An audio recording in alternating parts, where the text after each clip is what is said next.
I'm gonna show you a secret. How to make some awesome split chicken breast on a dime. Let's go! Okay, so first things first. I got this chicken, split chicken breast on sale, and I'm marinating it in basically a little bit of orange juice with a lot of milk. I think this is gonna turn out really good. We're just gonna bake this after we sear it on the skin. And like I said, I think it's gonna be a great meal. So that's the elephant in the room. These are some huge breasts. Anyway, look, these are some split chicken breasts that I've had marinating in milk and orange juice. I know sounds very weird combination, but trust me, I feel like this is gonna work out, and I'm gonna show you why in a little bit. First off, let's go ahead and get into what I'm gonna do to prep this chicken and get it ready for an awesome cook.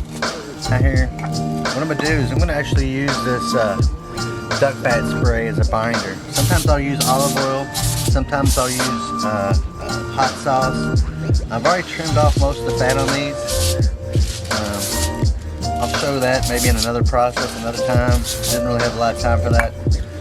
First thing I'm going to do is use this Guste Vitae barbecue sea salt as my first layer of seasoning for this chicken. And I'm not going to put on a lot, just enough to kind of help crisp up the skin, give it a little bit of flavor. And that's going to be an important integral part of this cook today.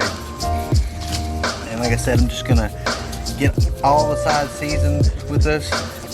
And then like I said, we'll go on from there. But definitely look forward to seeing how this turns out. I get both sides of the chicken. I think it's worth it, quite frankly. And it should, like I said, add a little bit of flavor. If you haven't checked out Guste Vitae, by all means do so.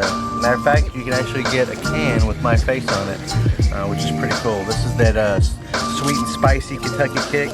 It's definitely one of my favorite seasonings to use. But obviously, you use what you want to use. You don't have to use my seasoning, or you don't have to use the Guste Vitae if you don't want. But I just like it because it has a smoked, sweet, savory flavor on it. It's got a little bit of kick on the backside too. So that's one of the reasons I like using it as well.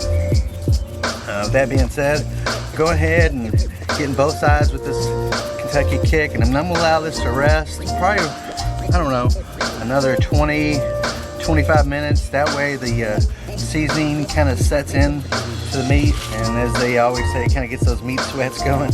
I think it just helps add not just the flavor, but also a little bit of color as well to this cook. So stay tuned. A little bit.